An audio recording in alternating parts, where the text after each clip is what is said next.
క్రీస్తు యేసునందు మిక్కిలిగా ప్రేమించిన పరమ తండ్రి, నీ ఘనమైన శ్రేష్టమైన నామానికి కృతజ్ఞతాస్తుతులు స్తోత్రం చెల్లిస్తున్నాం. ప్రారంభ పలుకులుగా నీ కుమారుని ద్వారా చక్కని మాటలు మాకు వినిపించారు. అయా, మా భక్తి జీవితానికి, మా ఆత్మీయ జీవితానికి ఎన్నో మంచి అవసరమైన సంగతులు తండ్రి సూటిగా నాతో మాతో అందరితో మీరు మాట్లాడినందుకు కృతజ్ఞతాస్తుతులు స్తోత్రములు క్రీస్తు ద్వారా చెల్లిస్తున్నాను తండ్రి. ఈ రెండవ వర్తమానంలో కూడా తండ్రి చక్కని విషయాలు, నడికట్టు అనే పదం, చక్కని విషయాలు మాకు నేర్పించబోతున్నందుకు నీకే మహిమ చెల్లిస్తున్నాను.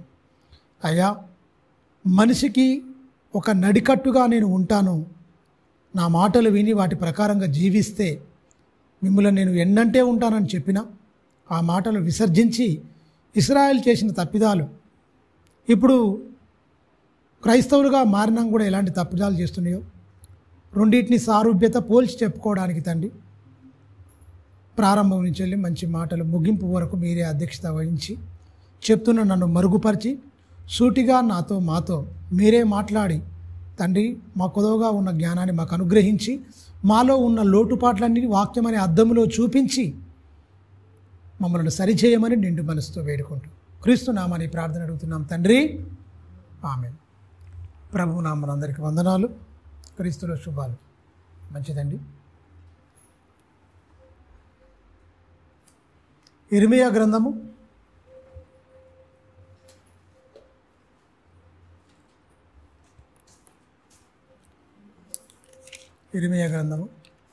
13వ అధ్యాయము. ప్రవక్తల ఏ గ్రంథాన్ని చదివినా, ఏది చూసినా మనుషుల్లో ఉన్న లోటుపాట్లు, మనుషులో ఉన్న అవిధేయత కళ్ళ కట్టినట్టు మనకు కనిపిస్తుంది. చూడండి, 13వ అధ్యాయం మొదటి వచనం మనం చాలా జాగ్రత్తగా మనం చదివితే చూడండి, యెహోవా నాతో ఈలాగు సెలవిచ్చెను, నీవు వెళ్ళి, బాగా గమనించండి, నీవు వెళ్ళి అవిసె నార నడికట్టు కట్టుకొని నీ నడుమున దానిని కట్టుకొనుము, నీళ్ళలో దాన్ని వేయుము. కావున యెహోవా మాట చొప్పున నేను నడికట్టు, చూడండి, నడికట్టు ఒకటి కొని నడుమున కట్టుకుంటుని. బాగా గమనించండి, నువ్వు వెళ్ళు, అవిసెనార ఒకటి తీసుకో, అది పచ్చిగా ఉంటేనే కట్టుకోవస్తుంది, మంచిగా బిర్రగా ఉంటుంది. ఇట్లా పొడి పొడిగా ఉంటే ఇట్లా మల్లది, అది బిగుసది, నడుముకు అంటుకోదు. మీరు బాగా గమనించండి. ఒక 20 ఏళ్ళ క్రితం మనం చూస్తే మన అమ్మలు కానీ అక్కలు కానీ అందరూ తల్లులు ఏం చేసేదంటే వాళ్ళ పైట చింగే నడికట్టుగా బిగించుకునేది. ఎందుకు? వరికోతలు కోసినా, నాట్లు వేసినా అంత బాధగా ఉంటుంది వాళ్ళకి, ఆ నడుము నొస్తుంది కనుక ఆ నడుము నొప్పి లేకుండా బిగించడానికి బిరుగా నడికట్టు కట్టుకుని, నడికి బాగా నడుముకు బిరుగా బిగించుకొని కట్టేది. కట్టుకొని వాళ్ళు కోతలైనా నాట్లైనా ఇంకా వేరే పనులు ఏం చేయాలన్నా వాళ్ళకు ఒక అలవాటుగా ఉండిపోయింది. అలాగనే పురుషులకు ముళ్ళతాడు అనేది ఉంటుంది, దారం. ఏది కట్టుకోవాలన్నా ఖచ్చితంగా అదొక నడుముకు బిగించి ఖచ్చితంగా ఒకలా గోసి అంటారు కదా, ఖచ్చితంగా ఆ పెట్టుకోవాలన్నా నడుము కట్టాలన్నా. నేను తాళ్ళు ఎక్కిన కాబట్టి ముస్తాదు కట్టేది, అంటే తాళ్ళది ముస్తాదు, అది కట్టాలంటే ఖచ్చితంగా ఇది ఏముండాలి, ఇక్కడ దాకా ఫుల్ ఉండాలి, దానికి ఆపిట్లు వేసి మొలదారం ఉంటేనే దానికి కట్టొస్తుంది తప్ప లేకపోతే కట్టనికి రాదు. మొలదారం అనేది చాలా వెరీ వెరీ ఇంపార్టెంట్. అది ఖచ్చితంగా నడుముకు బిర్రుగా ఉండాలి, ఇంతలా దొడ్డుగా ఉండాలి. సన్నగుంటే ఆ కట్టుకై తెగిపోద్ది. అందువల్ల ఈ స్నానం చేయడం కానీ, ఈ పొలం దున్నడం కానీ ఎక్కువ ఈ నాని ఏమైపోద్ది, చీకిపోతాయి. దానికి ఏం చేసేది, ఈ మన ఊరియా బస్తలకు, అలాగే ఈ అడుగు మందు బస్తలకు అనేది మందు చల్లే బస్తలకు ఉంటాయి కదా, అది చీకిపోకుండా ఒకటి అవి ఏమొచ్చేది, ప్లాస్టిక్కి సంబంధించి వచ్చేది. రేపు తీస్తారు కదా, అది ఇలా కుట్లు ఇప్పంగానే రప్పున వచ్చేసేది. దాన్ని కట్టుకుంటే మాత్రం గట్టిగా ఉంటుంది ఇంకా. ఎందుకంటే ఇది తెగిపోతాయి, మొల్లార లాంటి మామూలుగా నానితే వాటర్కు, అది మాత్రం నాన్న ఏం చేసినా సరే కానీ అది ఒక వాటర్ ప్రూఫ్ లెక్క ఉంటుంది కాబట్టి ఏమీ కాకపోయేది. మీరు గమనించండి, మనకు అర్థమయ్యే రీతిగా, మన జ్ఞానానికి అర్థమయ్యేటట్టుగా దేవుడు చెప్తున్నాడు. నువ్వు ఒకటి అవిసినార ఒకటి కొను, ఒకటి నీ నడుము కట్టుకో, దాన్ని ఏం చేయాలి, నీళ్ళల్లో వేయము అంటుండు. నీళ్ళల్లో లేకపోతే అది మల్లుతుందా? మల్లదు. గట్టిగా ఉంటుంది, నొప్పిని పెడుతుంది. ఈ మెత్తగా నానిందనుకో నడుముకు సులువు అయిపోద్ది, ఖచ్చితంగా కట్టుకోవడానికి బాగుంటుంది. మనకు అర్థమయ్యే రీతిలో మన జ్ఞానానికి దిగి దేవుడు చెప్తున్న మంచి సందర్భం. కట్టుకొనము, ఒకదాని కొన్నడట, నడుముకు కట్టుకున్నాడు. 3వ వచనం, 2వ మారు యెహోవా వాక్కు నాకు ప్రత్యక్షమై, నీవు కొని నడుమున కట్టుకున్న నడికట్టును తీసుకొని లేచి యూపర్టిస్ నది అనేది ఒకటి ఉంటుంది, ఆదికాండంలో మనకు అనిపిస్తుంది. యూపర్టిస్ నది దగ్గరికి వెళ్ళు. ఏం చేయమంటుండు? అక్కడ నున్న బండ బీటలలో, బండ ఉంది, దాని బీటల్లో ఏం చేయమంటుండు? దాచిపెట్టమంటుండు. మనకు బాగా అర్థమయ్యేటట్టు ఆయనను అర్థం చేయించడానికి ఇలాంటి ఉపమానం చెప్తుండండి. దేవుని మనసేంటో, దేవుడేంటో అసలు మనకు అర్థం కాకపోవడానికి, అసలు సులువుగా నేను అర్థమైపోతా, నేనేమో అర్థం కాను లెక్క మీకేదో అర్థం కాని మాటలు రాయించినట్టు. మీరు ఎందుకు ఇట్లా మోసపోతున్నారు? మీరు మొత్తం నేను అర్థమయ్యేటట్టే రాస్తున్నా, అర్థమయ్యేటట్టే చెప్తున్నా. నేను అర్థమయ్యేవాడినే. నా ఆత్మనే మీకు బాగా, నా ఆత్మని ఏం చేశాను? మీకు పంచిచ్చాను. అయితే మనకు అర్థమవుతాం కానీ దేవుడు ఎందుకు అర్థం కాడు? ఆయనలో నుంచి వచ్చిన వారం, ఆయన ఆత్మను మనం పంచుకొని వచ్చిన వారం, దేవుడు ఎందుకు అర్థం కాడండి? మనుషులు ఏం చెప్తారు? దేవుడు అర్థం కాడండి. దేవుడు అర్థం కాడా? దేవుడు అర్థం కాని స్థితిలో ఉండడా? నీకు నువ్వు బాగానే అర్థమవుతావు, పక్కని బాగానే అర్థం చేసుకుంటావు, అందరూ అర్థమవుతారు నీకు. ఒక జంతువుని అర్థం చేసుకొని దానికి ఏం చేస్తాం? ఆడిస్తాం ఖచ్చితంగా, అవునా? ఆ పశువులు ఉన్నాయనుకో, మేకలు గొర్రెలు ఉన్నాయనుకో, పశువులు ఉన్నాయనుకో, ఆ మేపే వాడిని చుట్టే తిరుగుతుంటాయి, అవి అర్థం చేసుకుంటాయి. వీడు కూడా ఏంటి, వాటిని అర్థం చేసుకుంటే వాడు అరుపులు వాటి ఏమన్నా ఉన్నాయనుకో, ఏమైంది, నీళ్ళు కావాలన్నా, ఆహారం పెట్టాలన్నా, ఏం చేయాలనో అర్థం చేసుకుంటాడు. మూగ జంతువులను సైతము ఏం చేస్తున్నాడు మనిషి? అర్థం చేసుకుంటాడు. భాషా జ్ఞానము నిన్ను పుట్టించిన నీ సృష్టికర్త అయిన దేవుణ్ణి నువ్వేం చేస్తున్నావు? అర్థం చేసుకుంటావు. ఇదెంత బాధాకరం చూడండి, ఇదెంత దురదృష్టకరం చూడండి. మూగ జీవులను కానీ అన్నిటినీ, కుక్కలను కూడా అర్థం చేసుకుంటుండు, పక్షులను అర్థం చేసుకుంటు, పక్షులకు కూడా భాష కూడా నేర్పిస్తుండు, అవునా? రామచిలకలకు ఏం చెప్పిస్తారు? చిలకలకు నేర్పిస్తారా? ఇట్లా వాడు ఇట్లా 4 ఏళ్ళు ఇటు అంటుంటే వాడు ఏమి ఏళ్ళు ఇటు అంటుంటే అది తీసేసిపోద్ది కార్డు. వాళ్ళ సైకిల్ వాళ్ళకి ఎరుకుంటాయండి, తీస్తుంది కథం టక్కున ఒక కార్డు తీసేసి రప్పన పోయి గూట్లో పడుతుంది. ఆడు ఏళ్ళు ఇట్లా ఆడిస్తారు, మీరు గమనించారా ఎప్పుడైనా? ఆడు ఇటే తీసి రామ్మ చిలకమ్మ అనడు, ఆయన పెట్టి ఇటు అంటుంటాడు మొత్తం. వాళ్ళ సైకిల్ వాళ్ళకుంటాయి, వాళ్ళ కథ ఉంటాయి. ఇన్నింటినీ అర్థం చేసుకుంటున్నావు మనిషి. సింహాన్ని తీసుకొచ్చి బోన్లో పెడుతున్నావు, ఏనుగుని తీసుకొచ్చి వేటాడిస్తున్నావు, ఎన్నో జంతువులను కూడా ప్రదర్శిస్తుంటారు కదా మొత్తం. మీరు గమనించండి, ఎగ్జిబిషన్లో కోతులను తీసుకొస్తారు, ఈ ఏనుగులను, పులులను, సింహాలను, ఇవన్నిటి తీసుకొస్తారు కదా మొత్తం. తీసుకొచ్చి అన్నిటినీ స్వాధీనపరచుకున్న మనిషి, అన్నిటి అంటే నీతోని ఆలోచన పరంగానే నీకు ఏదైనా సమం కాదు, నిన్నే ప్రకృతికి రారాజుగా ఉన్నావు. గైడ్నే అర్థం చేసుకుంటున్నావు నీవు, దేవుని అర్థం చేసుకుంటున్నావు. మనిషి ఏమైపోయాడు? ఫెయిల్యూర్ అయిపోయాడు. తెలుసా? దేవుడు సులువుగా అర్థమైపోతాడు. జంతువు అర్థం కాకున్నా బాధ లేదు, నీకు పక్షి అర్థం కాకున్నా బాగలేదు, ఏది అర్థం కాకున్నా పెద్దగా ఇబ్బంది ఏమి ఉండదు, దాంతోనే వచ్చేది లేదు, ఒరిగేది లేదు. నిన్ను పుట్టించిన, ఈ లోకానికి పంపించిన, ఈ అనంతమైన విశ్వాన్ని చేసి నీ పాదాల కింద పెట్టి, మీరు నా పిల్లలు, నేను మీకు తండ్రిని అని చెప్పిన దేవుడు నీకు అర్థం కాకపోతే ఇక మనం బతికేందుకు, మనం ఎందుకు? కింది వచ్చిన చూడాను. యూపర్టిస్ నది యొద్దకు వెళ్ళి అక్కడ ఉన్న బండ బీటల్లో దాన్ని దాచిపెట్టవలను.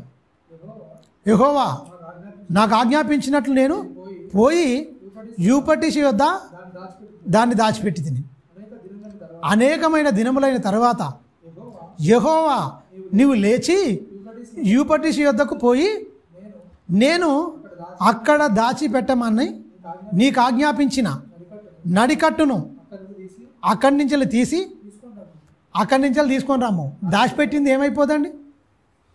ఏమైపోద్ది? చీకిపోద్ది, చినిగిపోద్ది, పాడైపోద్ది, అవునా కదా? గోగునార అనేది తీసేది. గోగు నార ఉంటుందిగా, గోగు చెట్లు పొడుగుగా పెరుగుతాయి. ఈ గోగునార తినేది వేరు, మామూలు చేనులలో మొలిచేది పెద్ద పెద్దగా ఉంటుంది గోగునార. వీటిని ఆ గోగు గింజలను తీసుకొచ్చి ఎండబెట్టి ఆ గోగు గింజలు తీసి అది ఏం చేసేది, మొత్తం ఎడ్లకు పిట్టు అంటే దాన్ని పట్టిస్తే ఏమైనా నూనె వస్తుంది. అలాగనే దానికి ఇది చేస్తారు. ఆ నూనె దేనికి వాడతారంటే అప్పాలు చేసుకుంటుంది వాడతారు. పండుగలకు ఉంటుందిగా, సంక్రాంతి పండుగ, దసరా పండుగ. తెలంగాణ బాగా ఫేమస్ ఏంటంటే దసరా. దానికి అప్పాలు చేసుకుంటుంది ఆ నూనె వాడతారు. ఈ వంటలో పోసుకుంటుంది వాడరు, కానీ అప్పాలు చేసుకుంటుంది వాడతారు. నూనె అప్పలకు దాని నుంచి వచ్చే పిట్టు అంటారు దాన్ని. ఆ చెక్కలు అవి మొత్తం ఎట్లా కలిపి పెడతారు. ఐటి నుంచి నార తీస్తారు, నానబెడతారు, చెరువులో నానబెడతారు. నానబెట్టి తీసుకొచ్చి ఇట్లా గుంజేసి నార తీసేసి మంచిగా ఎండబెట్టి చక్కగా చేసి తాళ్ళు వేంతారు. దాంతో ఐడియా ఉందో లేదో మీకు చెప్తున్నా నేను. ఆ తాళ్ళు వేంత గట్టిగా ఉంటాయి, అవి పోవు అసలు. ఆ నారే అంత గట్టిగా ఉంటుంది. మళ్ళీ అంతేకాదు, ఎడ్ల చక్రాలు ఉంటాయిగా, అంటే బండి చక్రాలు ఉంటాయిగా, ఆ బండి చక్రం తీసేసి అది కరకర కిరకిర అనకుండా, అది అరగకుండా దాన్ని ఇరుసు అంటారు. అయితే ఆ ఇరుసుకు ఏం చేస్తారు, ఇది మొత్తం చుట్టి ఆయిల్ పోస్తారు. ఆయిల్ అంటే కరెంట్ ఆయిల్. ఈ ఆయిల్ ఉంటుంది, ఆయిల్ పోసేసి దాంతో ఇట్లా మంచిగా చుట్టి ఇట్లా పెడితే బండి సప్పుడు రాదు, స్మూత్గా వెళ్ళిపోద్ది. బండి బాగా నడిపిస్తారు కదా, బాగా బలంగా పెట్టిన తర్వాత దానికి ఒక బేరింగ్ లాంటి, ఒక బేరింగ్ లాంటి. ఇప్పుడు బేరింగ్ సైకిళ్ళకి వేస్తారు, బేరింగ్లు బండ్లకు కూడా ఉంటాయిగా బేరింగ్లు. బేరింగ్లు లాంటివి అనమాట. ఆయిల్ వేసి ఇట్లా అనే వరకు స్మూత్గా ఉంటుంది. అది కటకట సప్పుడు అవుతుందంటే ఎమ్మటే రైతుకి అనుకుంటాడు, అమ్మో ఇది పోయిందని. అది తీసేస్తాడు, మళ్ళీ నార చుట్టేస్తాడు, తాళతో పేలుకుంటాడు. ఇన్ని ఉంటాయి దాంట్లో ఉన్న పైదాలు, నూనె వస్తుంది. ఆ ఎడ్లకు ఆ గడ్డి ఆ చెక్కలు అవి తింటే మంచిది ఎడ్లకు. ఇర్మియా గారు దేవుడికి అంటే దేవదూత మాట్లాడుతుంది అనుకోండి, సంభాషణ. నేను అంటే ఇర్మియా గారు యూపర్టీస్ వద్దకు పోయి త్రొవ్వి ఏం చేసిండు, ఎక్కడైతే పాతి పెట్టిండో అక్కడ త్రొవ్వి ఏం చేస్తుండు, ఆ నడికట్టును దాచిపెట్టుకున్న చోట దాన్ని తీసుకుంటుని. దాన్ని చూడగా ఆ నడికట్టు ఏమైంది, మనం కూడా గంతే, మన జీవితాలు కూడా గంతే. దేవునికి దూరం అయిపోతే మన జీవితాలు దేనికి పనికి రాకుండా అయిపోతారు. తాగుబోతులు అవుతారు, వ్యభిచారులు అవుతారు, దొంగలు అయిపోతారు. బాగా ఈ లోకాన్ని అనుభవించాలనేది ఒకటి ఉంటుంది తప్ప, ఈ లోకం మీద ఏదో 1000 ఏళ్ళు బతుకొచ్చినట్టు లోకం సంపాదన అంటాడు. ఆ సంపాదన కోసం చాలా వరకు సంపాదించుకుంటూ ఆరోగ్యం మొత్తం కోల్పోతాడు, రోగం అవుతుంది, పుట్టిన చేస్తారు, పట్టణం తీసుకుపోయి బంధువులు పెడతారు, లేకపోతే కట్ల మీద కాల్చేస్తారు. అయిపోతుంది. ఎందుకు పనికి రాకుండా అయిపోతావు? నీ జీవితానికి ఒకరికైనా ఆదర్శం ఉందా? మంచి చెడులు ఏమని చెప్పే పరిస్థితి ఉంటుందా? నిన్న మేము వెళ్ళాం, ఎర్రగడకి వెళ్ళిన తర్వాత అన్న ఏమంటే, యేసుక్రీస్తును తెలియకుండా అంటే దేవుని గురించి చెప్పకుండా ఇక్కడ పీచ్ చేయాలన్నా 15 నిమిషాలు అన్నాడు. అన్న నేను దేవుని గురించి చెప్పకుండా అయితే వెళ్ళానన్నా, ఎందుకంటే నాకు రాదు అది. దేవుని గురించి అక్కడ కలిపి చెప్తే ఓకే. స్ఫూర్తి ఎవరు? మదర్ తెరెసాకు స్ఫూర్తి ఎవరు? యేసుక్రీస్తు. ప్రేమ, దయ, కరుణ అవి మనిషిలో ఎవరో లేవు, దేవునిలో యేసుక్రీస్తులో ఉన్నాయి. అవి ఆమెకు స్ఫూర్తి అయిపోయినాయి. ఐటి తీసుకుంది ఆమె 12వ ఏట నుంచేలే ఎంతో బాగున్నది ఆమె. ఇవన్నీ స్ఫూర్తి ఏంటంటే తల్లిదండ్రులు భక్తిపరులు ఉండరు, తల్లిదండ్రులు త్యాగమూర్తులు ఉండరు, తల్లిదండ్రులు మంచిగా ఉన్నారు. ఈమె 3వ సంతానంగా చిన్న ఆమె. అప్పటి నుంచిలే ఈమెకు మంచి సేవా దృక్పథం ఉంది. చేయాలి, పంచాలి, ఇవ్వాలి అన్న సేవా దృక్పథం ఉంది. ఎవరికి? మదర్ తెరెసాకు. అవునా? అప్పుడు ఎలా అంటే అంత మంచి భావాలు ఉన్నాయి కనుకనే తల్లిగా పద్మశ్రీ తీసుకుంది, పద్మశ్రీ తీసుకుంది, భారతరత్న తీసుకుంది, నోబెల్ శాంతి బహుమతి కూడా తీసుకుంది. పనికి మాలోళ్ళకి ఎందుకు వస్తాయి ఇవన్నీ? పుట్టామా, వచ్చామా, బతికామా, సచ్చామా అన్నోళ్ళకు ఎవరికి ఉండదు. ప్రపంచం మొత్తం గుర్తెరిగేటట్టు ఆమె ప్రపంచంలోనే అన్ని దేశాలకు 23 దేశాల్లో ఆమె సంస్థ నిర్మల్ హృదయం అని ఒక ఆర్గనైజేషన్ ఏర్పాటు చేసి ఆమె మొత్తం వ్యాపింపజేసింది. కుష్ఠరోగులకు మనమైతే ముక్కు నోరు మూసుకుంటాం, ఆమె కక్కినా కూడా దోషుల్లో తీసుకుపోయిందంట. ఆమె స్ఫూర్తి ఎవరంటే యేసుక్రీస్తు వస్తాను నాకు సడన్గా నోరు అక్కడ చెప్పొద్దు అంటాడు. అది స్కూల్ కదా, స్కూల్ పిల్లలకు చెప్పొద్దన్న వరకు అన్న నేను యేసుక్రీస్తు లేకుండా నేను చెప్పలేను అన్న అని చెప్పన్నా మీరు చెప్తారు కదా అన్నాడు. ఎక్కడైనా సరే సడన్గా నాకు యేసుక్రీస్తే వస్తుంది, అది లేకుండా చెప్పాలన్నాడు. నేను చెప్పలేను అన్న అని చెప్పిన. యేసుక్రీస్తుని టచ్ చేయకుండా నేను చెప్పలేను, అది నా బలహీనత అంటావో బలం అంటావు, నువ్వేమన్నా అనుకో. మరి ఎట్లా అన్నాను? నేను చెప్పనన్నా, అది యేసుక్రీస్తే అని సడన్గా నాకు కొత్తనే ఉంటుంది. నేను చెప్తా. అక్కడ హిందువులు ఉన్నారు, అందరు చదువుకునే పిల్లలు రకరకాలు ఉంటారు కదా, ముస్లిమ్స్ ఉంటారు, హిందువులు ఉంటారు, క్రిస్టియన్స్ ఉంటారు, రకరకాలుగా ఉంటారు. అరే నువ్వు చెప్తావు అనుకున్నా, ఎట్లన్నా అన్నాడు. ఎట్లన్నా అంటే మరి నువ్వు దాని గురించి వేరే ప్లాన్ చేయి, ఓన్లీ క్రైస్తవులు దాంట్లో ఈ ఆర్గనైజేషన్లో ఉన్నప్పుడు చెప్పమని బ్రహ్మాండంగా చెప్తా. నువ్వు ఇక్కడ తీసుకొచ్చి యేసుక్రీస్తు లేకుండా మామూలుగా చెప్పాలంటే ఆ మామూలుగా చెప్తే మామూలుగానే అయిపోద్ది. అందరూ ఆయన గురించే మామూలుగా చెప్పమంటారు, లాస్ట్ని చెప్పమంటారు. మామూలుగా కాదు. వీళ్ళందరికీ స్ఫూర్తి ఎవరంటే మహనీయుడు ఒక ఆయన వచ్చిండు, ఆయనే మొత్తం వీళ్ళందరికీ స్ఫూర్తి. ఈ సేవా దృక్పథమే ఆయనది. అప్పటి వరకు సేవ చేయాలి అన్ని ఎవరు అందరు స్వార్థపరులు ఉండు, అందరు దొంగలు దోసుకునే వాళ్ళు ఉన్నారు. ఎదుటివాడిని ఎవరిని ప్రేమించలేదు. కానీ ఎదుటివాడిని ప్రేమించాలని ఆ ప్రేమను మొత్తం వ్యాపింపజేసింది యేసుక్రీస్తే అనవరక అన్న నవ్వుకుంటా సర్లే అని లేక చెప్తుంటే నేను అది నా వల్ల కాలేకపోయింది. నేను యేసుక్రీస్తుని తప్ప నేను వేరే వాళ్ళని నేను చెప్పలేను. అది నా బలం అనుకుంటారో నా బలహీనత అనుకుంటారో అదేమన్నా కానీ అన్న 2 సార్లు అడిగింది చెప్పన్నా అని. నా వల్ల కాదన్నా అని చెప్పిన. యేసుక్రీస్తు లేకుండా నేను చెప్పలేను.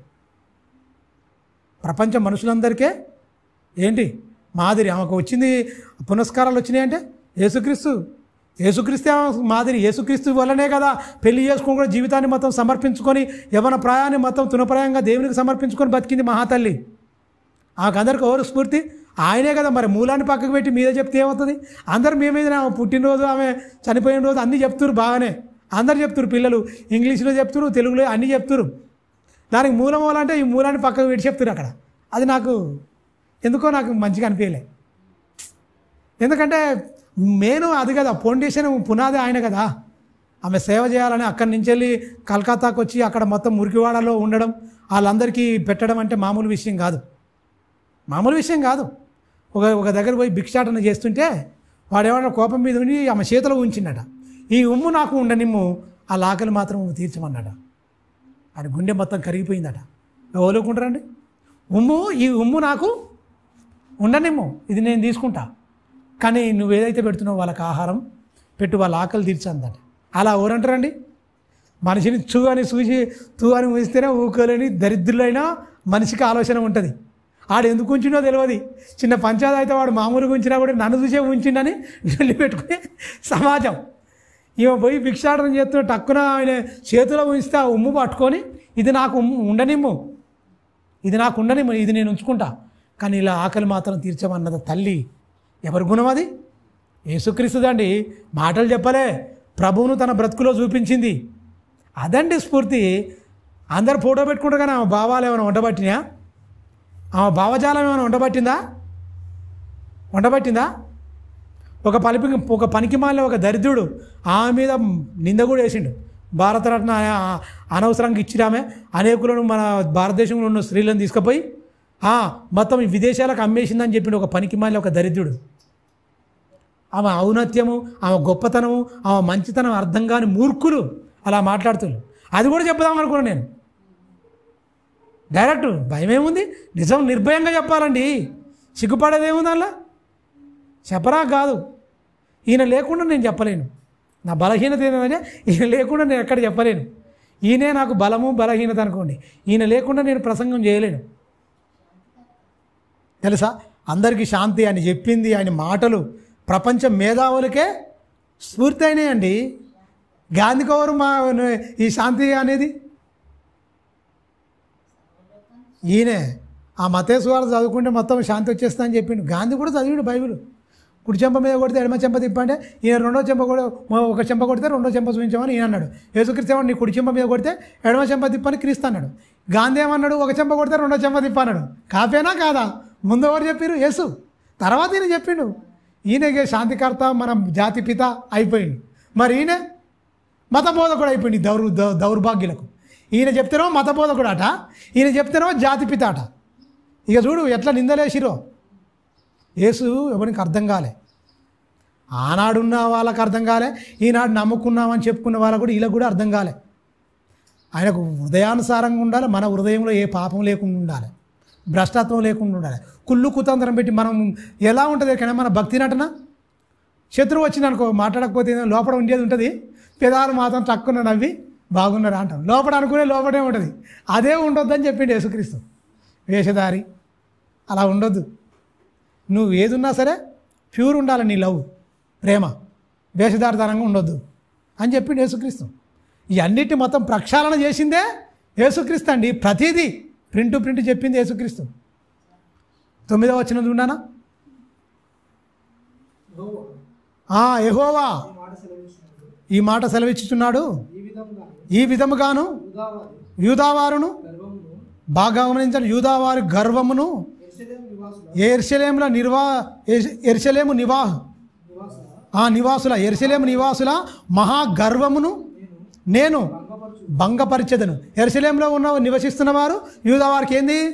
గర్వం అండి, మహాగర్వం వచ్చేసింది. ఆ గర్వాన్ని బట్టి ఏమైంది? అది చూపించడానికి వీళ్ళకి ఇలా గర్వం ఉంది, ఇలా భ్రష్టులు అయిపోయారని చూపించడానికి ఏం చెప్పిండు? ఏం తీసుకుండు ఆయన? అవిసినార తీసుకుండు. అది నడికట్టు కట్టుకో, అది ఎంత బాగుంటుంది, నీళ్ళని నానబెడితే మృదువుగా మంచిగా ఉంటుంది. ఎండిపోయింది కట్టుకుంటే మంటమంతుంది, నీకు ఒత్తుతుంది, చాలా ఇబ్బంది అయిపోద్ది. అది తీసుకుపోయి యూపర్టీస్ నది దగ్గర ఆ మెట్టల్లో పెట్టు, బండ మెట్టల్లో. కొన్ని రోజులకు తవ్వినవు కదా, నువ్వు పాతి పెట్టినావు కదా, పోయి తీసుకొస్తే ఏమైంది? ఎటు పనికి రాకుండా అయిపోయింది. వీళ్ళను నేను వదిలిపెట్టడానికి కారణం ఎందుకు? వీళ్ళని వదిలిపెట్టడానికి కారణం ఏంది? గర్వం అన్నడా లేదా? మహాగర్వమును బట్టి వీళ్ళ బలంతో కూడా గర్వించినట, భ్రష్టులు అయిపోయినట, తెలుసా?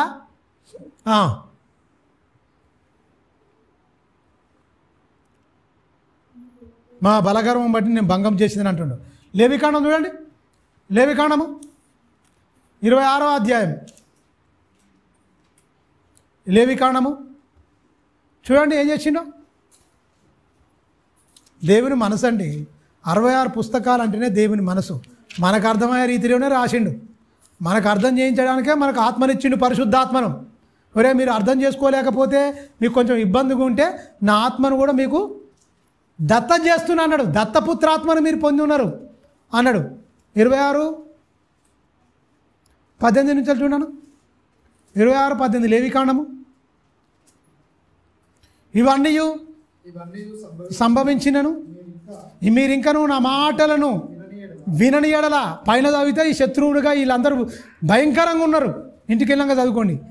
కానీ ఇక్కడ చూడండి, మీరింకను నా మాటలను వినని ఎడల నేను మీ పాపములను బట్టి మరి ఏడంతలుగా మిమ్మల్ని దండించేదను. ఏడంతలుగా మిమ్మల్ని దండిస్తా.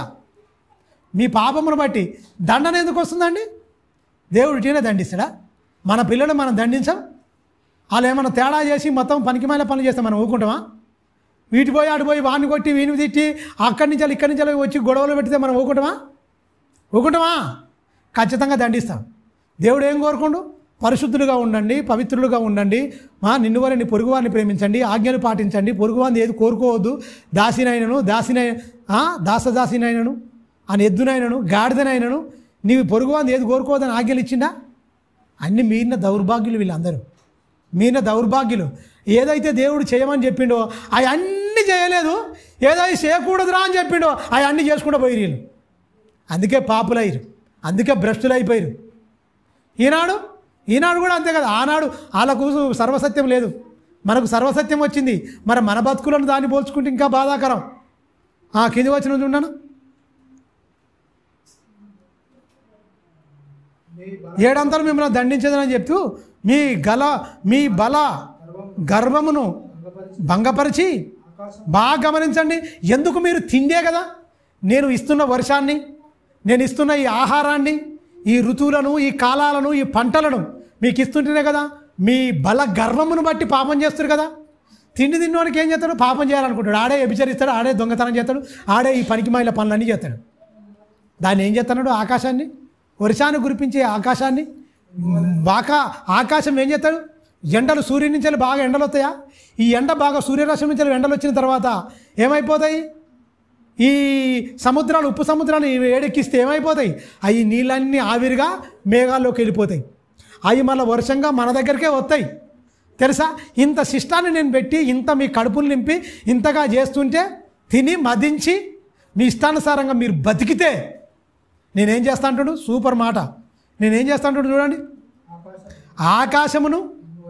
ఆకాశం ఇనుము నుంచి ఇంత మంచాన్ని వస్తుందా? ఆకాశం ఏం చేస్తాడట? ఇనుము వలెను. భూమిని ఏం చేస్తాడట? ఇత్తడిలో ఏమైనా మంతదం ఎయిరి ఇత్తడు ఏమైందట? ఆకాశం ఏం చేసిండు? ఇనుము. భూమిని ఏం చేసిండు? ఇత్తడి. ఎందుకు చేస్తుండు? ఇత్తడి నుంచి ఏమైనా విత్తనాలు వస్తాయా? ఇత్తడిలో నుంచి ఏమైనా విత్తనాలు వస్తాయా? ఇనుములో నుంచి ఏమైనా సుక్కలు పడతాయా? మంచు సుక్కలిగినా పడతాయా? మీ దౌర్భాగ్యమైన మీ పనుల వల్ల సిస్టమ్ను మార్చేస్తున్నా, ఒక క్రమాన్ని పెట్టినా, ఒక ఋతువులను పెట్టినా, ఒక వర్షాన్ని పెట్టినా, నీకు ఈ పంట పండడానికి భూమి మంచిగా వర్షం రాగానే వర్షం పడుతుంటే ఒక వాసన వస్తుంది మనకు, స్మెల్. భూమి ఎంత మంచి వాసన వస్తుందండి. ఆ నీరు తాగి ఆ అన్ని మొత్తం గడ్డి విత్తనాలన్నీ అక్కడ చచ్చిపోయి గడ్డిలో విత్తనాలన్నీ మొలిచేస్తాయి. మొత్తం చెట్లు పచ్చగా ఆకులన్నీ రాలిపోయి మోడువారిపోతాయి ఎండాకాలం. అవునా? ఏముండదు. గాలిదోలతో కూడా ఆ చెట్లకు గాలులు ఉంటాయి కనుక ఆ నేరుగా గాలి వల్ల మంటగాలు తాకి పెదాలన్నీ పలిగి ముఖాలన్నీ ఎట్నో అయిపోయి ఎంత భయంకరంగా ఉంటుంది. అందుకనే మనం మొత్తం ఏం చేస్తాం, లేడీస్ అయితే స్కార్పులు కట్టుకుంటారు, మగవాళ్ళు అయితే హెల్మెట్ పెట్టుకుంటారు. ఇక ఏందిరా నాయన అంటే ముఖాలన్నీ పగిలిపోయి ఇది అయిపోతుంటుంది మొత్తం. ఎందుకు? ఎప్పుడు అలా ఉంటే మన బతుకులు కొనసాగుతాయా? ఇక ఆకాశమే ఇనుమైపోతే ఇనుములో నుంచి ఏమవుతుంది? అది మండిపోతే మొత్తం మనం బూడిదైపోతాం. ఈ ఇత్తడిలో నుంచి ఏమైనా విత్తనాలు వస్తాయా? ఇలా చెప్పినా భయపడలే ఈ మూర్ఖులు. అలా చేసిండు ఆ పాపం, అలా మార్చిండు. అరే మీరు తిండి తిని ఇలా అయిపోయిరని. నిజంగా ఈ ఇనుమైపోయిందా ఆకాశం? నిజంగా ఇత్తడి అయిపోయిందా? దేవుని ప్రేమను మనం అర్థం చేసుకోవాలి. తండ్రి చంపుతా అంటే చంపుతాడా? అంటాడా? నోటి కోపం మీద పట్టలేకుండా ఇది ఒక మాట అంటాడా అండి? అన్నంత మాత్రం చేస్తాడా? ఒక దెబ్బ కొట్టినా కూడా పిల్లలు బాధపడి అన్నం తినపోయినా కూడా తండ్రి పానం ఎలా ఉంటుంది? తిన్నానా ఇలా కాదు కదా అలా అని మళ్ళీ బుధరిచ్చి మళ్ళీ చేస్తాడు కదా. తల్లిదండ్రుల భూమి మీద తల్లిదండ్రులే ఇలాగుంటే పరలోకమందున తండ్రి ప్రేమ గలవాడు, తెలుసా? ప్రేమ గలవాడు. ఆ ప్రేమను నువ్వు వర్ణించలేం. మనం ఆ ప్రేమను మన బతుకంతా మనం అర్థం చేసుకోలేము, దాన్ని వర్ణించలేం. అర్థం చేసుకున్నదిగా సరిపోద్ది, దాన్ని వర్ణించాలంటే మన వల్ల ఏమవుతుంది? దేవుడు చాలా ప్రేమమూర్తి. అందుకే మనం బతున్నాం, అందుకే మన జీవితాలు కొనసాగుతున్నాయి, తెలుసా? ఇత్తువానికి ఇత్తనమును భుజించువానికి ఆహారమును ధారాళంగా నీకు ఇస్తుండంటే ఆయన ప్రేమను నువ్వు ఎలా వర్ణించగలవు?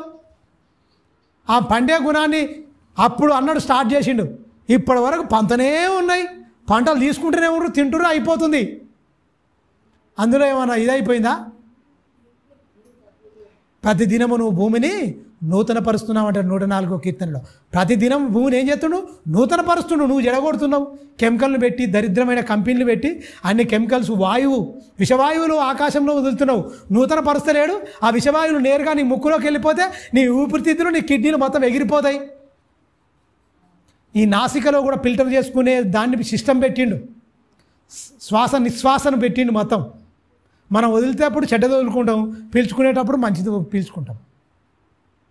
ఇంత పెట్టిన దేవుణ్ణి మనుషులు ఎంత దైవద్రోహులుగా మారిపోతారు ఆలోచించండి ఒకసారి. ఇన్ని మాటలుంటే ఎవ్వరు చెప్పడు. దేవుని ప్రేమ అని చెప్పరు, దేవుడు ఇవన్నీ చేసిన అని చెప్పరు. దీవెనలు ఆశీర్వాదాలే. ఆడు దీవెన ఆశీర్వాదం కోసమే ఉంటాడు. దేవుడు ప్రేమ ఏంటి, దేవుడు ఎన్ని చేసిండు, అసలు దేవుని ప్రేమ, ఆయన బాధ గురించి ఎవడు చెప్పడు. దేవుడు ఏదో ఆనందంగా ఉంటున్నట్టు, దేవుడు నీకు దీవెనలని పట్టలేని దీవెనలు ఆయన ఆనందపరిచేటట్టు నీ బతుకుంటే నువ్వు అడగకపోయినా నీకు అన్ని ఇస్తాడు. నీ బతుకం వేరే ఉంటుంది, అడుగును మాత్రం ఇంత, పెట్టేది 10 పైసలు, అడిగేది 1 కోటి అన్నట్టు ఉంటుంది. అవునా కాదా? ఎన్ని అడుగుతాడండి? వీడిచ్చేది 10 రూపాయలు అనుకుంటే దేవుడిని ఏం చేస్తాడు? 1 కోటి రూపాయల కోరికలు కోరుతాడు దౌర్భాగ్యులు. అరే నువ్వు కోరకున్నా నేను ఇస్తారా నాయన? నీ మనసు మంచిగా ఉండాలి, నీ మనసు మారి నువ్వు రూపాంతరం పొందాలని దేవుడు కోరుకుంటాడు. ఉందా అది? నువ్వు ప్రవక్తలు చూసుకుంటే ఏడిపే ఉంటుంది. నిజమండి, ఏడిపే. ఏ ప్రవక్త సంతోషపడ్డాడు ఇశ్రాయేలు జనాంగాలను చూసి? అటు ప్రవక్తలు సంతోషపడలే, అక్కడ దేవుడు సంతోషపడలే. ఏడిపే, బాధనే. ఎందుకు? మన పాడైన జీవితాలను బట్టి బాధపడుతుండు. ఇన్ని మాటలు నేను చెప్పినా, ఇచ్చిన ఒక గ్రంథం లేదు, ఒక పుస్తకం లేదు. దుష్టుని మాటలకు మీకు బాగా ఎక్కుతున్నాయి, మీ మనసులోకి, మీ హృదయంలో ఉంటున్నాయి, నిక్షిప్తమవుతున్నాయి. నా మాటలు మీ హృదయముల మీద రాయబడాలి, మీరే ఒక పుస్తకంగా మారాలి అని దేవుడు కోరుకుంటే మనుషులు ఏం చేస్తారు? దుష్టుని మాటలు హృదయంలో పెట్టుకుంటారు, దేవుని మాటలు పక్కకు పెట్టి నరహంతకులు, దొంగలు, వ్యభిచారులు అయిపోతారు. అవునా కాదా? నేటి సమాజాన్ని మీరు ఆలోచించండి, బైబిల్లో చదవండి. భూత వర్తమాన భవిష్యత్ కాలాల్లో నువ్వు ఎలా ఉండాలి, నీ దశ దిశ నిర్దేశించేది దేవుని జ్ఞానం అండి. దేవుడు అర్థమైతే లేడు. ఎందుకు అర్థమైతే లేడు? ఈ దుష్టుడు నీ హృదయంలో ఉండి కనుక దేవుడు నీకు అర్థం కాడు. దేవుడు నీకు ఎప్పుడు అర్థమవుతాడు? ఆ దుష్టుని నీ హృదయంలో పారదోలితే అప్పుడు వచ్చి దేవుడు నీ హృదయాన్ని సింహాసనంగా చేసుకుంటే అప్పుడు నీకు దేవుడు బాగా అర్థమైపోతాడు. సింహాసనాసీనుడు నీ హృదయాన్ని సింహాసనం చేసుకొని నీ హృదయంలో ఆయన ప్రతిష్ఠింపబడితే అప్పుడు నీకు దేవుని జ్ఞానం అర్థమవుతుంది. అర్థం కాని స్థితిలో రాయించిండా దేవుడు? నీ జ్ఞానానికి అర్థమైతట్టే రాయించిండు. ఆయనలో నుంచి వచ్చినావు కదా నువ్వు. ఆయన మనసు ఏంటో నీకు అర్థం కాదు. జనాలను పిచ్చోళ్ళని చేసిందండి అపవాది బారినో దేవుని నమ్మని బిడ్డలు పడ్డా అంటే వాళ్ళకి తెలియక పడ్డరా అంటే ఓకే, కానీ తెలిసిన పిల్లలు కూడా పడి కొట్టుకొని పోతున్నారు అంటే మీరు గమనించండి, బాధాకరం. ప్రియమైన దేవుని వాళ్ళరా, 19వ వచనం చూడనా, లేవికాండం 26వ అధ్యాయం 19వ వచనం. మీ బల గర్వమును బట్టి భంగపరిచి ఆకాశమును ఇనుముగాను భూమిని ఇత్తడిగాను ఉండజేసేదను. మీ దేశ వృక్షములను మీ బలము ఉడిగిపోవును, మీ భూమి ఫలింపకుండును. మీ దేశ వృక్షములు చాలు, మీ దేశ వృక్షములుగా ఫలం ఇవ్వవు. అన్ని ఇస్తేనే కదా మీకు ఇదంతా. ఈ అన్ని ఇత్తున్నో పక్కకు పెట్టిరు. తినడం, నా మీద తిరుగుబాటు చేయడం, తినడం, పాపం చేయడం. అందుకని మీ బలం ఉడిగిపోవాలి మొత్తం. అందుకనే కంటికి చూపు తక్కువ, కాలికి బలం తక్కువ. ఇట పాముతున్నాం మనం. ఎందుకు పాముతున్నారు? ఎందుకు? ఎక్కడ చూసినా ఫ్లెక్సీలలో ఎవరైనా చేస్తారు. నిజం, 25 ఏళ్ళు 30 ఏళ్ళు ఉన్నోడే మొత్తం ఫ్లెక్సీల మీదకి ఎక్కుతారంటే మీ బలం ఉంటే మీకు బలం నా గురించి వినియోగించాలి, నా గురించి మీరు పాటుపడాలి. మీ బలంతో మీరు ఏం చేస్తారు? పాపాన్ని చేస్తారు. మీరు మీ బల గర్వమును నేను భంగం చేస్తా. మీ బలం ఒడిగిపోద్ది. మీకు వృక్షాలు ఉన్నాయిగా, ఫలాలు తింటురు, మీరు ఇచ్చినోని మర్చిర్రు. మిమ్మల్ని తీసేస్తా. మీకు ఇవన్నీ ఏంటంటే ఏమి ఇవ్వవు. ఇవన్నీ అయితే మీకు అప్పుడు నా దగ్గరకు వస్తారు. ఎండబెట్టిండండి. మళ్ళా ప్రార్థన చేస్తే మళ్ళా కరుణగల తండ్రి కనుక, కరుణా వాత్సల్య పూర్ణుడు కనుక మళ్ళా వర్షాలు కురిపించిండు, మళ్ళా ఆహారం పెట్టిండు. వీళ్ళు ఏంటంటే మనం ఒక మంచి మాట వాడతాం, తిన్నింటి వాసాలు లెక్క పెడతారని, తిన్నకానే పక్క కాలుస్తారని అంటారు కదా, ఓడ దాటినాక తెప్ప తగిలేస్తారని. అలాంటి జాతిలో ఈ మాటలన్నీ కరెక్ట్గా మానవ జాతి కరెక్ట్ సూటఫుల్ అవుతాయండి. నిజం, దేవుడు చాలా ప్రేమ గలడు. వాడు ప్రియమైన దేవుని పిల్లల చూన్నాను. ఇర్మియా గ్రంథం 13వ అధ్యాయం 10వ వచనం చూద్దాం. ఇర్మియా గ్రంథము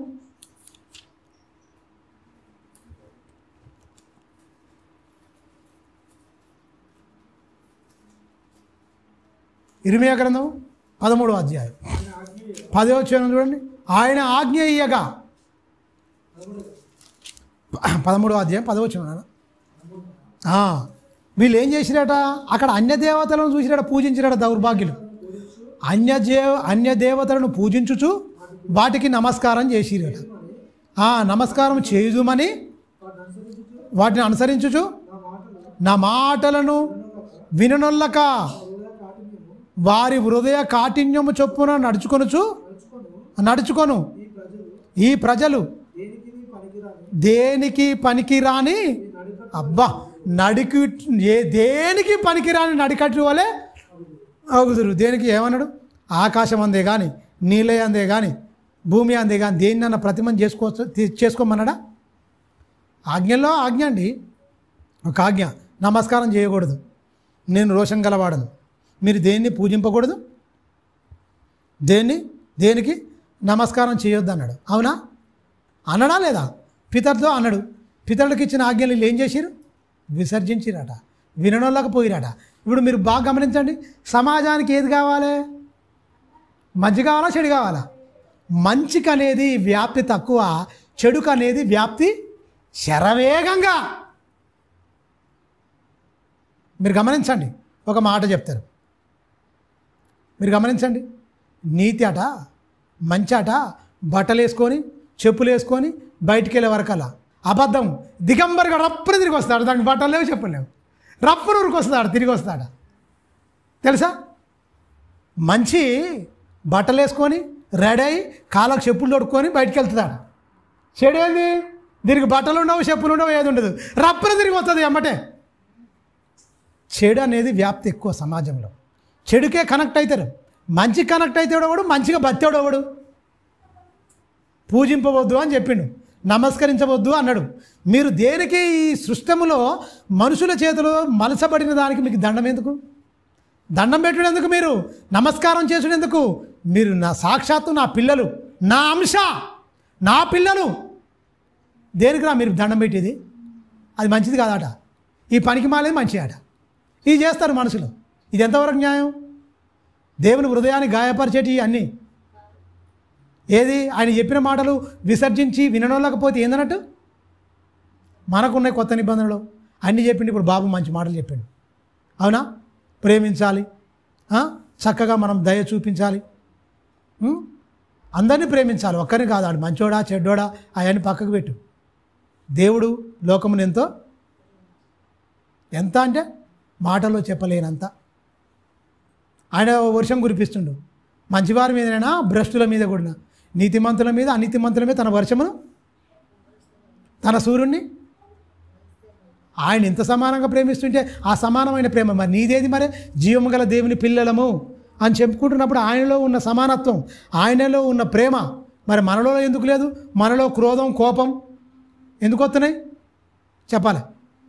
ఆయన ఎందుకు మత్తయి సువార్తలో చెప్పిండు? ఆయన 5వ అధ్యాయం కొండ మీద ప్రసంగంలో ఎందుకు చెప్పిండు? 6, 7 అధ్యాయాలు కూడా, 5, 6, 7 అధ్యాయాలు కూడా ఆయన మొదటి ప్రసంగం కొండ మీద ప్రసంగమే. ఎన్ని చెప్పిండు? నీ కంట్లో దూరం పెట్టుకున్నావు, పక్కన కంట్లో నలసెందుకు ఎంచుతున్నావు, నీ కన్ను మంచిగా కనపడాలిగా అంటాడు. నువ్వు తీర్పు ఎందుకు? ఇవన్నీ అన్నీ చెప్పిండా లేదా? గొర్రె చర్మములు వేసుకొని మీ వద్దకు వస్తారు, వాడు మాత్రం తోడేలు, వాడు పైన ఉంటాడు, వాడేమో గొర్రె చర్మం వేసుకొని మీ వద్దకు వస్తాడు. ఆయన క్యారెక్టర్ మొత్తం క్రూరమైన తోడేళ్ళు అంటాడు. చెప్పేదేమో అంటే లోనొకటి బయట ఒకటి, కనిపించేది అన్ని నిజాలు కావు, అవునా కాదా? బట్టలు వేసుకొని తెల్లగా బయటికి కనిపించినంత మాత్రంలో నీ హృదయ అంతరంగాలుగా ఎరిగిన దేవుడు చెప్తుండే ఇక్కడ. నువ్వు ఎలా ఉంటావో, కన్నింగ్ మైండ్తో, క్రిమినల్ మైండ్తో నువ్వు ఎలా ఆలోచిస్తావో ఏం కథ అన్నీ చెప్తుండు. మన మాట, మన చూపు, మనది అన్నీ జాగ్రత్తగా ఉండాలి. మనుషులకు తెలియదు పాపం, ఎదురంగా కూకున్న మనుషులకు ఏమైనా తెలుస్తుందా? నువ్వు ఏమనుకుంటున్నావా? కానీ నీ హృదయాన్ని పరీక్షించటానికి నిన్ను ఒక ఆయన చూస్తుండు. నరుల హృదయం మరీ తేటగా కనిపిస్తాడు. సామెతల కింద 15వ అధ్యాయంలో మరీ తేటగా కనిపిస్తా అంటాడు. ఈ అవిసినారు ఎలాగైతే పాడైపోయిందో వీళ్ళు ఎటు కాకుండా పోతారు అన్నాడు. ఎటు కాకుండా పోతారు? ఏమిటికి పోయినట్లా? ఎందుకు అయిపోయారు? పూజింపొద్దన్నాడు, నమస్కరించొద్దన్నాడు. ఇది మంచి మాట చెడ్డ మాట అండి?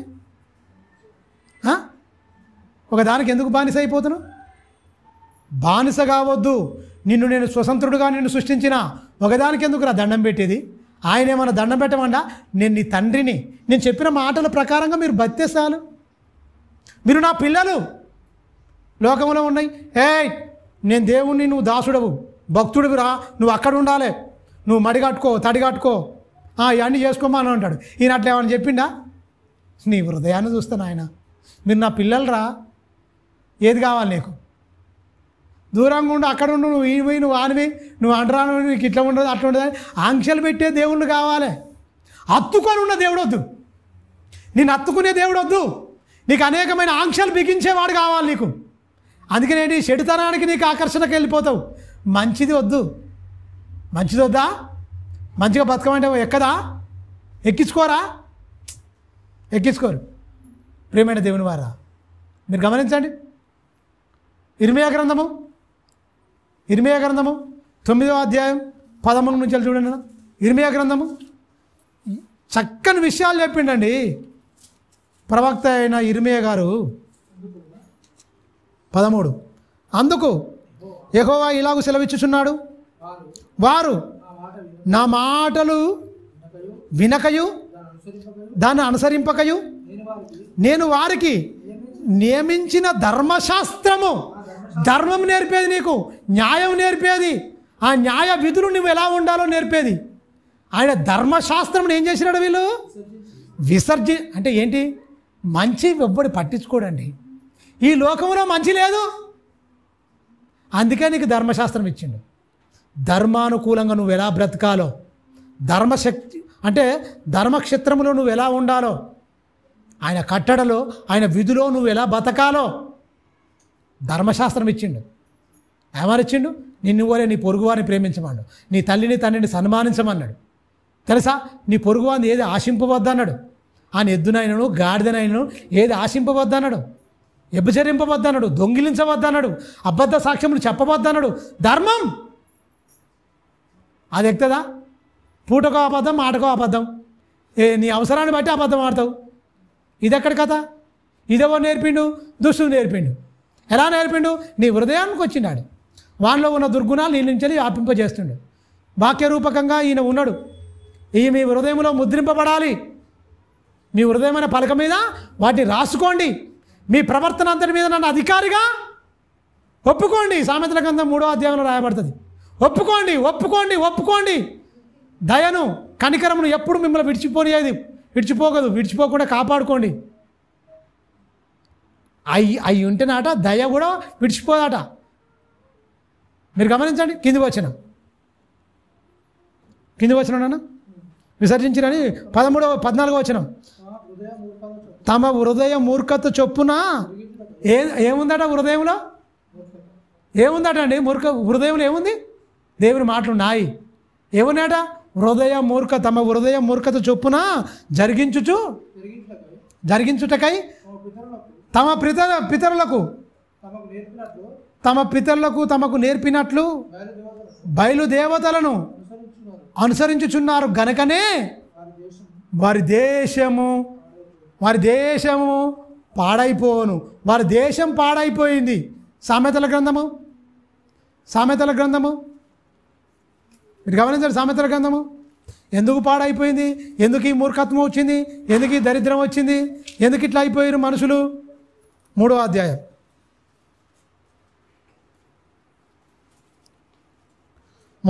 5వ వచనం చూడనా. నీ సొబుద్ధిని నువ్వు ఆధారము చేసుకొనక నీ పూర్ణ హృదయముతో యెహోవా యందు నమ్మిక ఉంచాలి. నీ ప్రవర్తన అంతటి యందు ఆయన అధికారిగా ఒప్పుకొనుము. అప్పుడు ఆయన నీ త్రోవలను సరళము చేయును. నేను నీకు 7వ వచనం. నేనే జ్ఞానినని నీవు అనుకొనవద్దు. యెహోవా యందు భయభక్తులు కలిగి చెడుతనమును ఏమంటుడు? విడిచిపెట్టుము. అప్పుడు నీ దేహమునకు ఆరోగ్యమును, నీ ఎముకలకు సత్వయు ఇచ్చును. ఇది చెప్తారు. 9వ వచనంలో బాగా చెప్తారు. నీ రాబర్లు అందంలో 10వ ఫలం ఇవి అంటారు, కానీ మిగతా చెప్పారు. ఎందుకు? మనకు ఏంటి? ఇన్కమింగ్ కావాలి, అవుట్ గోయింగ్ వద్దు.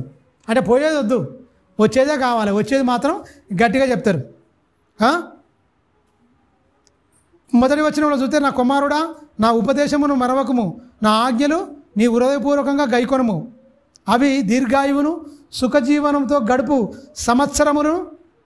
సంవత్సరములను శాంతిని నీకు కలగజేయును అని చెప్తూ 3వ వచనంలో చెప్తాడు, దయయు సత్యమును ఎన్నడును నిన్ను విడిచిపోనీయకుము. వాటిని కంఠభూషణముగా ధరించుకొనుము.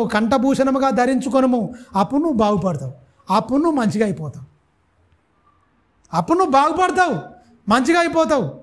అవి లేకపోవడం బట్టి అవి విడిచిపోయింది. దయ లేదు, సత్యం లేదు కనుకనే నువ్వు రాక్షసుడు అవుతావు, నరరూప రాక్షసుడు అవుతావు. నీలో మానవత్వం ఉండదు, నీలో మంచితనం ఉండదు. అవన్నీ పోతాయి, పాడైపోతాయి. ఏది ఉంటే పోవు? దయ, సత్యం. దయ దేవునిలోనే ఉన్నది. సత్యము దేవుడు. సత్యమై ఉన్నాడు దేవుడు.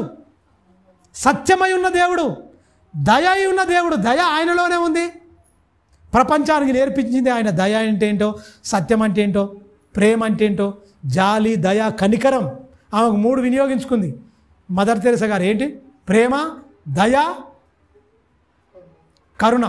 3. కరుణ క్రీస్తులో ఉంది, దయ ఆయనలో ఉంది, ప్రేమ క్రీస్తులోనే ఉంది. అందుకే ప్రపంచ శిఖరాలలో ఆ ఔన్నత్యం, గొప్పతనం అట్లా ఉంది. 123 దేశాల్లో వ్యాప్తి చెందింది మొత్తం. నిర్మల్ హృదయ్ అంటే హృదయం నిర్మలంగా ఉండాలి.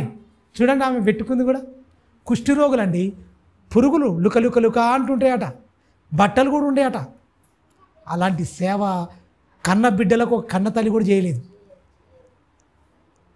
ఎవరినో తీసుకుపోయి చేసిందంటే ఆ స్ఫూర్తి ఏంటి?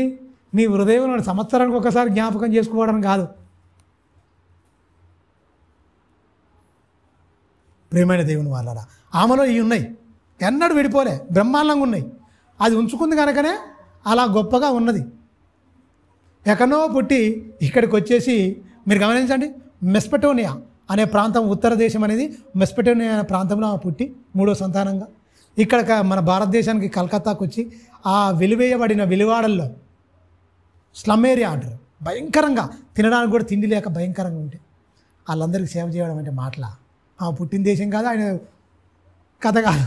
మనం సొంతలోనే ఓర్వలేము, ఆమెకు ఎవరో తెలియదు, సొంతలోనే ఓర్వలేని మన బతుకులు ఎక్కడ, ముక్కుముఖం తెలియడానికి సేవలు చేసిన ఆమె ఎక్కడ, ముక్కుముఖం తెలియదు, రక్త సంబంధం లేదు, ఏ ప్రాంతీయ అభిమానం ఏది లేదు, మన ప్రాంతం అని కూడా కాదు, ఎక్కడో దేశంలో ఎక్కడో పుట్టి ఇక్కడికి వచ్చేసి క్రీస్తును తీసుకొచ్చింది ఆమె. ఆమె రాలే, ఆమెలో క్రీస్తుని నడిపించింది, ఆమె సేవలో క్రీస్తుని, ఆమె బతుకులో క్రీస్తుండు.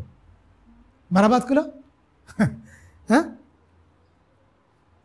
అది ఆలోచించారు కదా. చూనానా ఇర్మియా గ్రంథము 11వ అధ్యాయము 7వ వచనం. చక్కని మాటలండి దేవుడు పొందుపరిచింది బైబిల్లో. మనిషి మూర్ఖత్వము, మీరు గమనించిన ఐగుప్తులో నుండి మీ పితరులను చూడండి.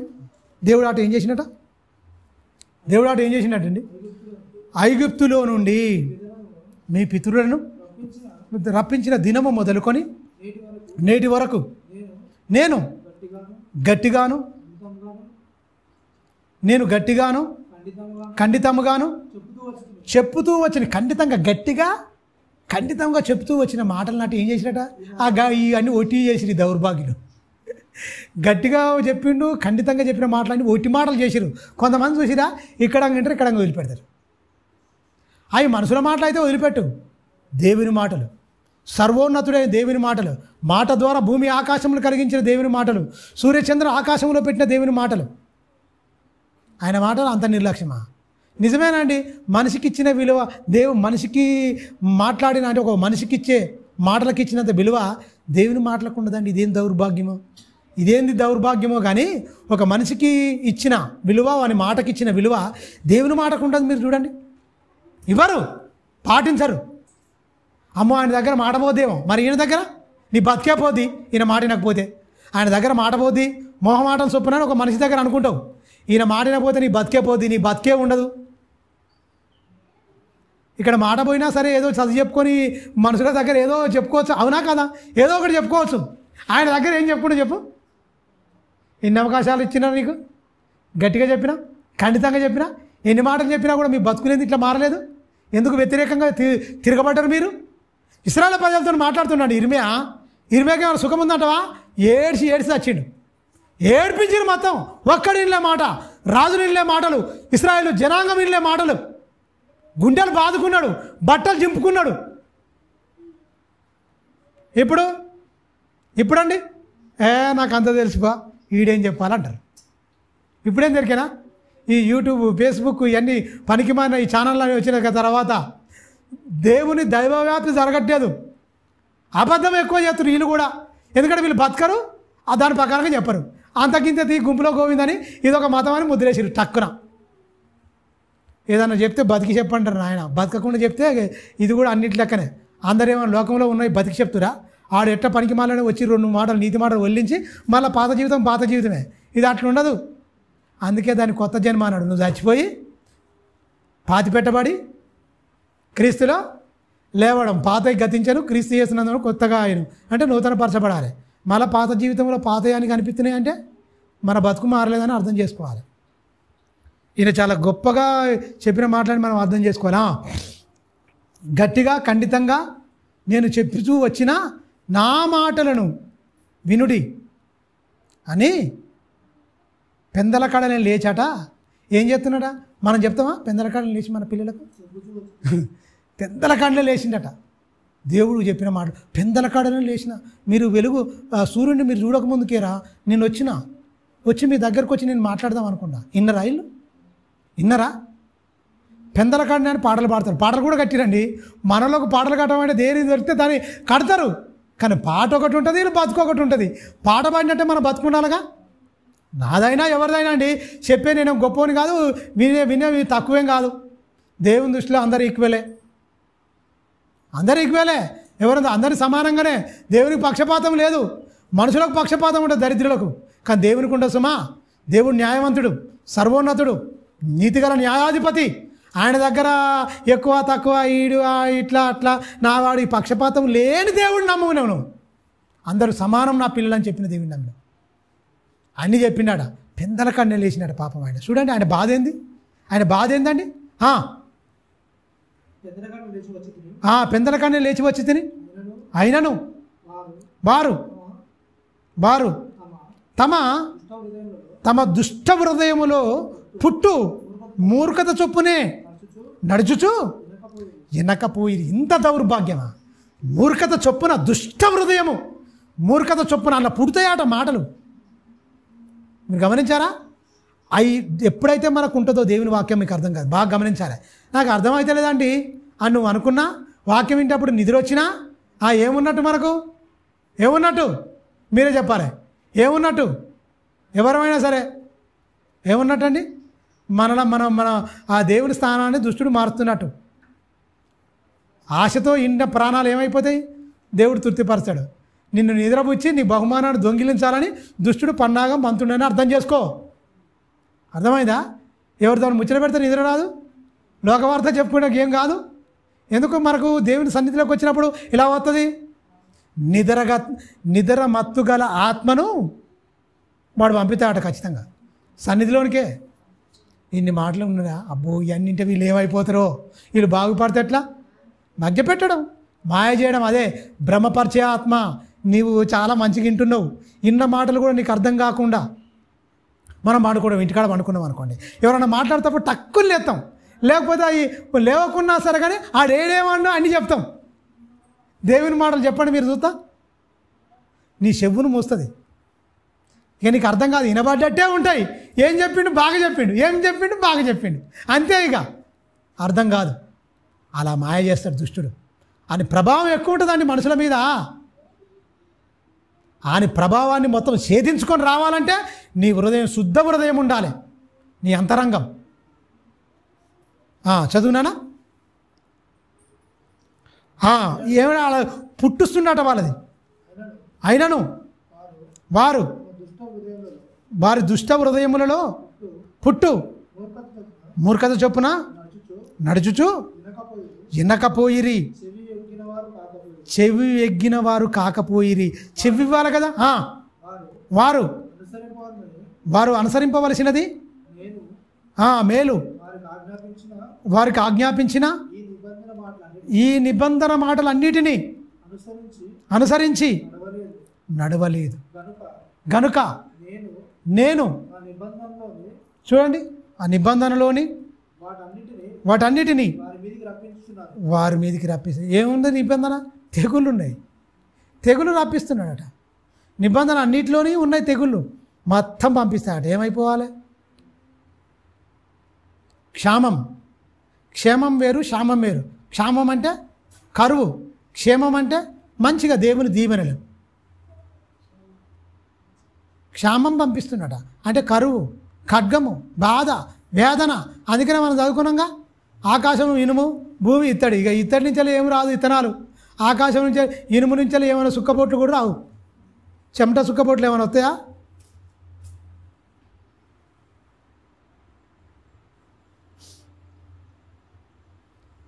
ఇర్మియా గ్రంథము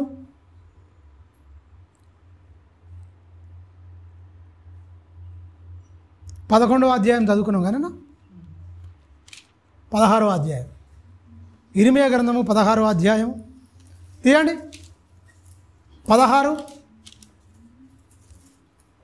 ఇర్మియా గ్రంథము 16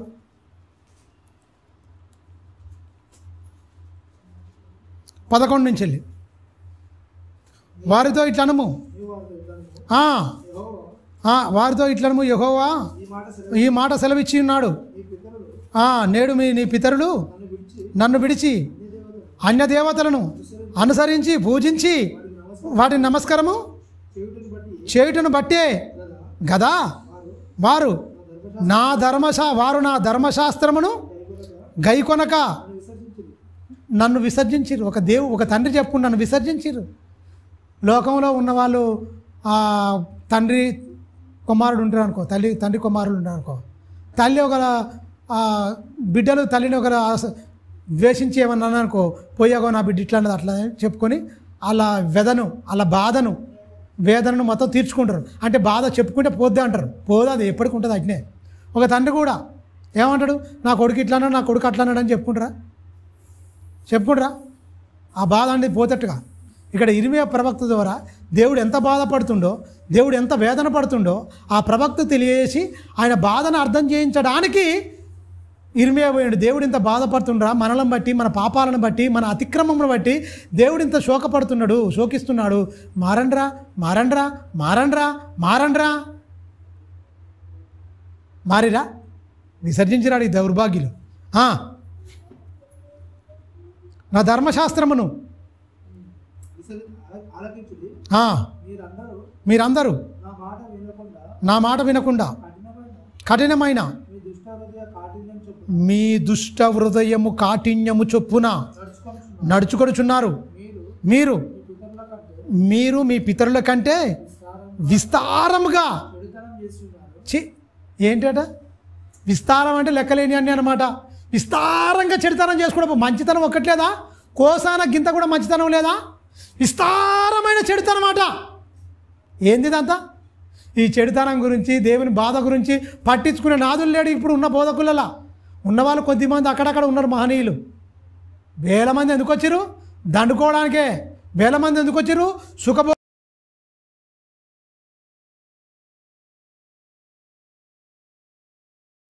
సామ్రాజ్యాలు నిర్మించుకుంటూ వీళ్ళే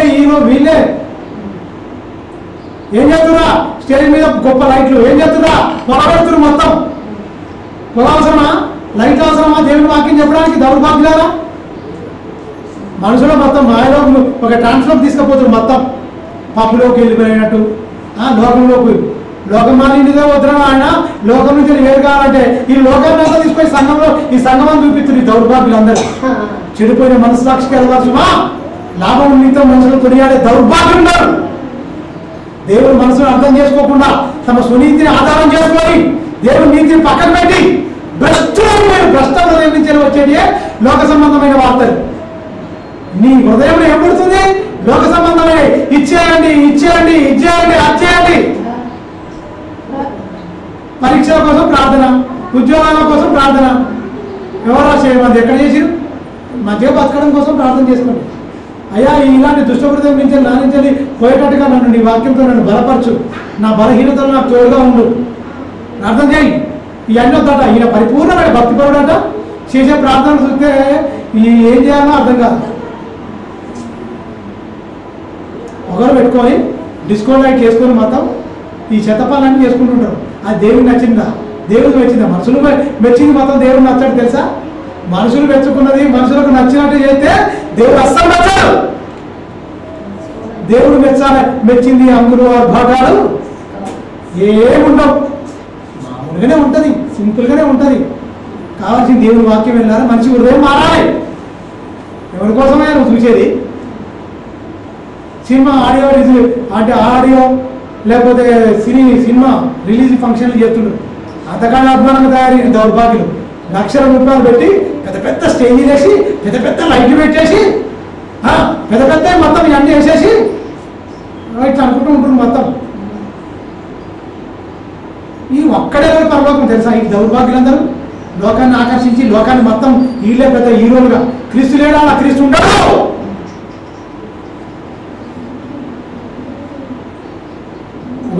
భ్రష్ట హృదయం, కఠినమైన హృదయం అంటే మారిపోయిందట.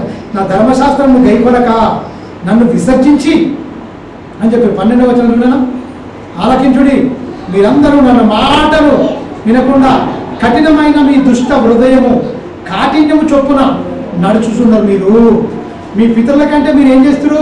వాళ్ళే అంటే వాళ్ళకంటే భ్రష్టు అయిపోయారు. విస్తారమైన పాపాలు. నువ్వు ఇష్టమైతే చేసినప్పుడు ఇవి కూడా పాపాల కింద పరిగణిస్తాడు తెలుసా?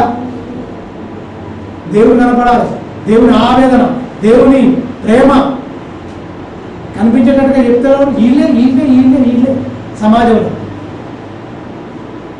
ఒక్కడితో మాట్లాడేటప్పుడు దేవుడు అవసరం లేదు. దేవుడు ఎన్ని చెప్పినా పగలు ప్రతికరాలు పాత్రలో ఉన్న వారికే రగిలిపోతున్నాయి దౌర్భాగ్యులకు. వీళ్ళందరూ సాధారణ సంబంధులు. ఇలా రగిలిపోయి ఇలా రెచ్చగొట్టుకొని ఇలా గొడవలు పడే ప్రతి ఒక్కరు అందరూ దౌర్భాగ్యులే. క్షమించలేని ప్రతి ఒక్కరు సాధారణ సంబంధే. ఎవరు మంచి పాస్టర్ అండి అంటుండ్రు రాజన్న. ఎవరు మంచి పాస్టర్గా చూడాలన్నాడు. మత్తయి సువార్త 6వ అధ్యాయం 14-15 వచనాలు చదువు. అవి ఉన్న ఆ క్వాలిటీ ఉన్నవాడు మంచి పాస్టర్ అని చెప్పి అవి ఉన్నవాడే మంచి పాస్టర్గా పరీక్షించు. ఎవరు మంచి పాస్టర్ అండి? నువ్వు వద్దు సమాసం చేస్తున్నావు. వాళ్ళే మంచి పాస్టర్లు ఉంటారు. క్షమించేవాడు, వాక్య ప్రకారం బతికేవాడు మంచిగా ఉంటాడు. వాక్యం ఎవరు చెప్పి చేసే పనికిమాల పనులు చేసేవాళ్ళు అందరూ వేరే హిమాలయాలను కూడా ఉన్నారు. మనం మాట్లాడేటప్పుడు పనికిమాల పాస్టర్ అంటే వాక్య ప్రకారం నడవడం ప్రతి ఒక్కరు పనికిమాల పాస్టర్ అబ్బా అని చెప్పి వాక్యాన్ని గైకులను ఓడగొట్టడో వాడందరూ దుష్టుల సంబంధి, వాడందరూ నేను కూడా చెప్పినా కూడా ఆ వాక్య ప్రకారం లేకపోతే నేను కూడా దుష్టుల సంబంధి అని చెప్పాను. ఆ మాట ఏంది? నువ్వు అలా బతకకపోతే నీకు ధైర్యంగా చెప్పొచ్చు కదా.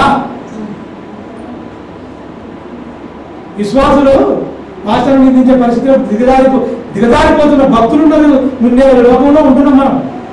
అందరికి మందరు మాదిరిగా ఉండడం పేదరు, నా మందరు కాయ్, నా మందరు లేవు. ప్రభుడైనట్లు ఉండక మందరు మాదిరిగా ఉండవు. సేవ చేయి, మేము చేయించుకుంటాం, చెయ్యం అన్న వాళ్ళే ప్రభుత్వలే ఉన్నారు. చేయాలన్న మనసు ఎక్కడిది? వాళ్ళే దుష్ట హృదయం కలిగిన వాళ్ళు. తెలుసా?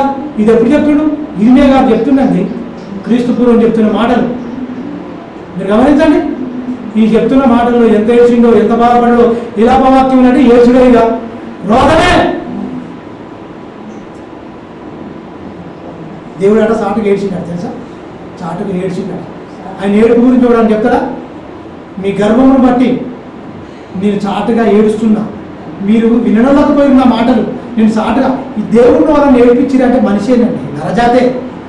జంతువులను బట్టి ఏడవలే, ఆకాశాన్ని బట్టి ఏడవలే, ఏ దాన్ని బట్టి ఏడవలే, బాధపడలే. మనుషులను బట్టే, కన్న గర్భం బట్టే కదండి కన్న తల్లిదండ్రులు బాధపడేది.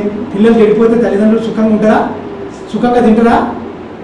ఎక్కడ పోయినా అదే చింత, అదే ఏదో లోకాలు ఉన్నట్టు ఉంటారు. అయ్యో నా పిల్లలు ఎందుకు ఇట్ అయిపోయింది కదా. తల్లిదండ్రులకే కొద్ది రోజుల నుండి బతికి చచ్చిపోయే తల్లిదండ్రులకే ఇంత బాధ, ఇంత వేదన ఉంటే ఆత్మలో తండ్రి అయిన దేవుడు ఆయన ప్రారంభం లేదు, ముగింపు లేదు. ఆయన ప్రారంభం లేదు, ముగింపు లేదు. ఉన్న వారిలో నుంచి వచ్చిన వారం, ఆయన దగ్గరికి ఎలా వచ్చిన వారం. మనమే ప్రస్తుతం అయిపోతే, మనమే ప్రస్తుతంలో కూడుకొని పోతే, మన హృదయంలో చెడుతనంతో నిండిపోతే ఎవరు చెప్పు ఆయన బాధ.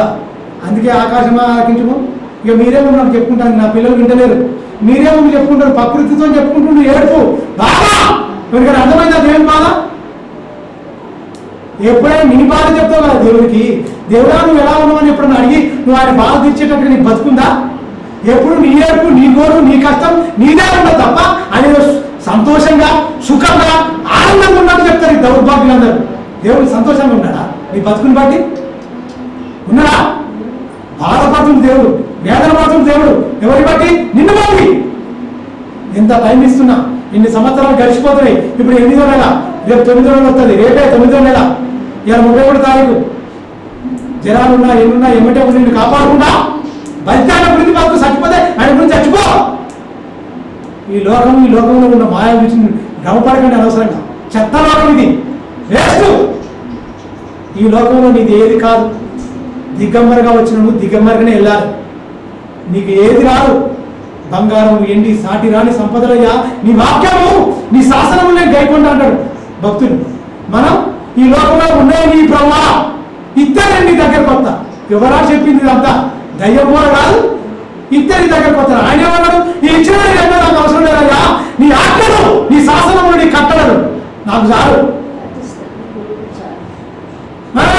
ఇద్దరు కృప ఇవ్వకపోతే అమ్మో దేవుడు నిందించడు. హృదయ కాదు, మూర్ఖత్వము, దుష్ట హృదయం ఉందా?